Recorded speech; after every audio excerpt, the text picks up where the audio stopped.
Bienvenue dans cette nouvelle édition du QG Week-end. Au sommaire, les autorités centrafricaines perplexes face aux nouvelles mesures entreprises par le Conseil de sécurité de l'ONU. L'embargo sur les ventes d'armes a été reconduit jusqu'au 29 janvier 2016. Une décision qui fragilise les autorités face à l'armement des milices, selon le gouvernement. La loi sur le recensement électoral adoptée vendredi par le Sénat en République démocratique du Congo, mais avec un amendement de taille. Le texte stipule désormais que l'actualisation du fichier électoral n'empiétera pas sur la date des scrutins présidentiels, législatifs ou locaux à venir.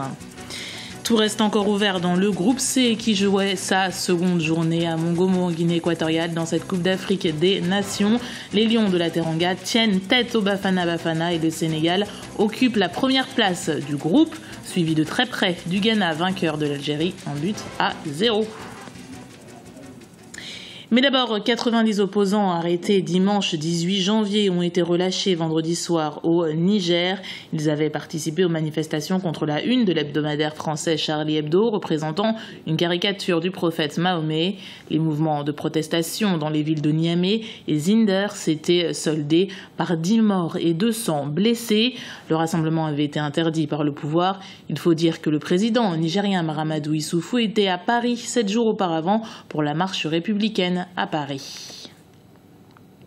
En Centrafrique, le Conseil de sécurité reconduit l'embargo sur les armes jusqu'en 2016. Les États membres de l'ONU devront également respecter le gel des ressources économiques et l'interdiction de voyager à certains groupes et individus.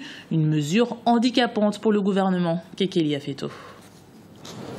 Le Conseil de sécurité de l'ONU a reconduit jeudi l'embargo sur les ventes d'armes à la République centrafricaine jusqu'au 29 janvier 2016. Il maintient également l'obligation pour les États membres de respecter le gel des ressources économiques et l'interdiction de voyager imposée à certaines personnalités du pays. Face à cette situation, les autorités centrafricaines se sentent démunies. Cela correspondait à une décision sage par rapport à la situation de la République centrafricaine en 2013.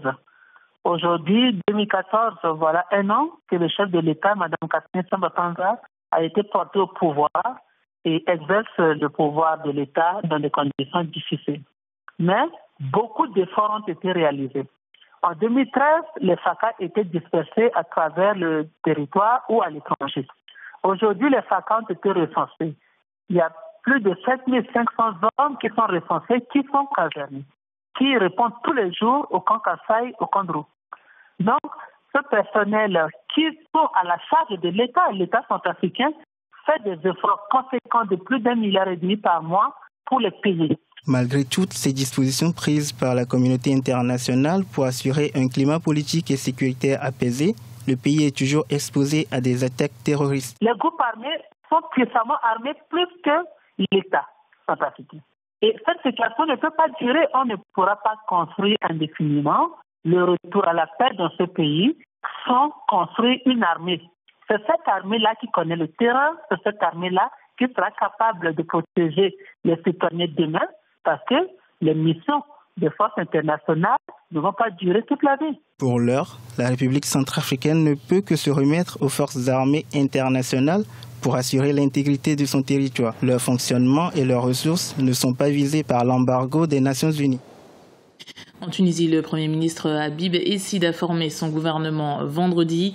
Il est composé de 22 ministres, 2 ministres délégués et 15 secrétaires d'État.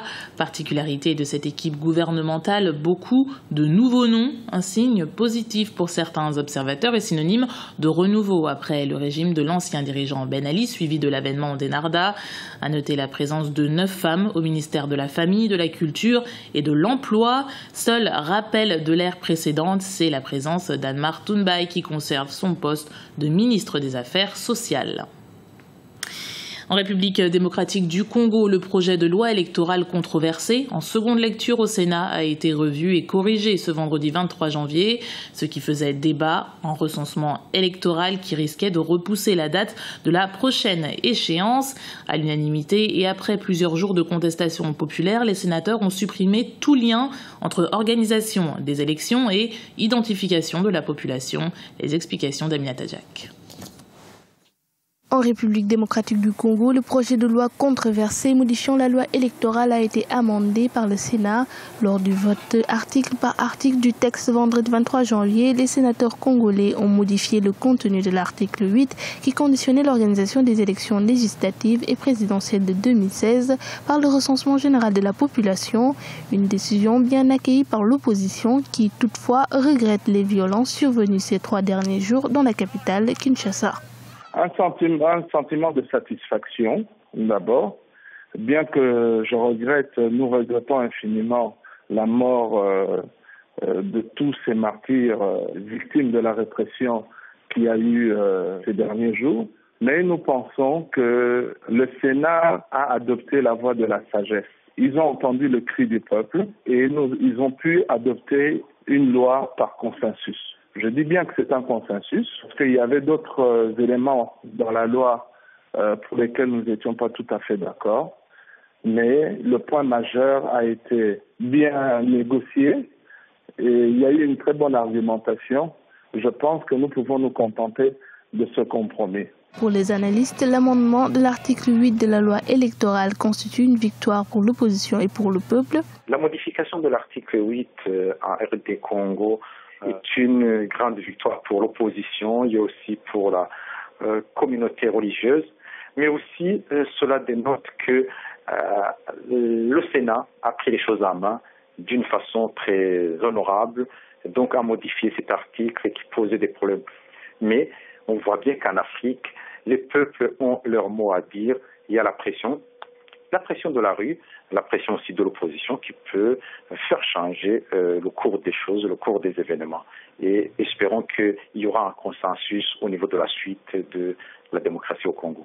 Une commission paritaire mixte regroupant l'Assemblée nationale et le Sénat devrait se réunir dans les prochains jours pour trancher définitivement sur la question. Dans les rues de la capitale Kinshasa, le calme semble être revenu, mais il reste fragile. Après la Guinée, c'est la Sierra Leone qui annonce que ses élèves retourneront en classe à partir du mois de mars.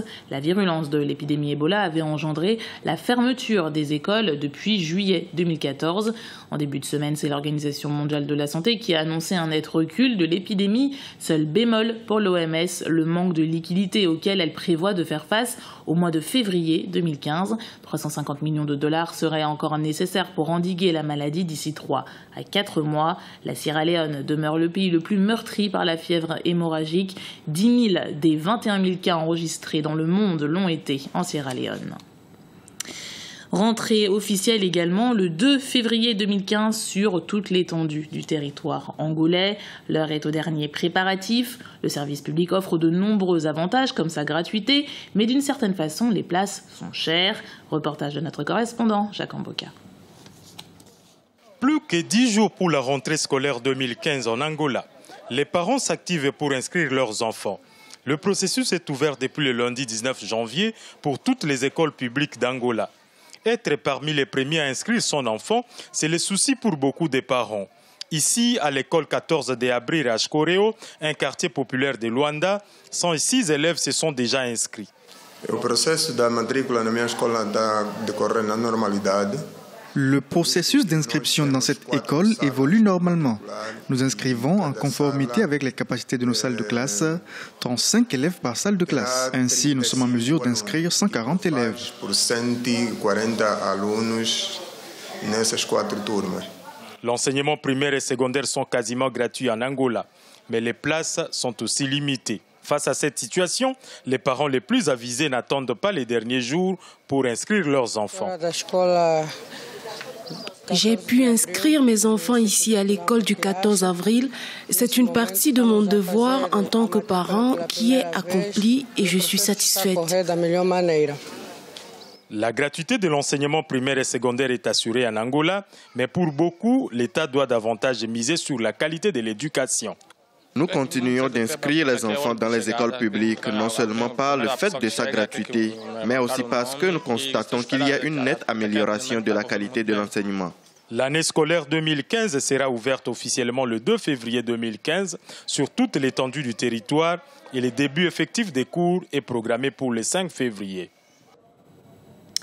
Du sport pour terminer ce journal, le Sénégal et l'Afrique du Sud se quittent sur un match nul. Les Bafana n'ont pas conservé leur avance acquise dès la reprise en encaissant un but. Les Sénégalais prennent donc la tête du groupe C avec 4 points. Résumé de la journée avec Aminata Jack. Un but partout entre le Sénégal et l'Afrique du Sud au terme de la deuxième journée du groupe C ce vendredi 27 janvier. Après un jeu haché durant la première période, les Bafana ont ouvert le score 2 minutes après le début de la seconde période avec un but de Oupama Issa. La rencontre est relancée. À la 57e minute, un but est refusé au Lion de la Teranga pour une position de hors-jeu. Le Sénégal égalise à la 60e minute par un but de Serine Karambouch. Pour dire, comme prévu, les deux équipes ne concèdent rien. On a vu la force mentale et l'aptitude au combat des Sud-Africains. Je pense que le Sénégal a eu une première mi-temps très difficile parce que les Sud-Africains ont déployé une très bonne organisation qui a vraiment perturbé l'équipe sénégalaise. L'équipe sénégalaise a retrouvé son jeu en deuxième période et ils ont eu la possibilité de revenir au score après avoir pris le premier but sur une erreur défensive de l'équipe du Sénégal. Pour les spécialistes, il y a eu 2 très bons matchs dans le groupe C ce vendredi avec le Ghana qui a créé la sensation en s'imposant devant l'Algérie et les Lions de la Teranga qui ont procuré davantage de situations intéressantes. Et les 2 matchs ont été très bien disputés. Chaque équipe a cherché à mettre l'autre KO et on a vu des belles actions. On a vu aussi, les arbitres aussi ont été à la hauteur.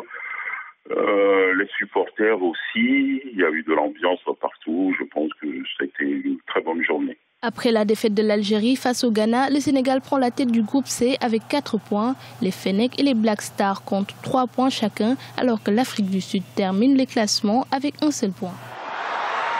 C'était le journal de la rédaction. Merci de l'avoir suivi. Retrouvez dans un instant une nouvelle édition du QG Weekend sur Africa 24.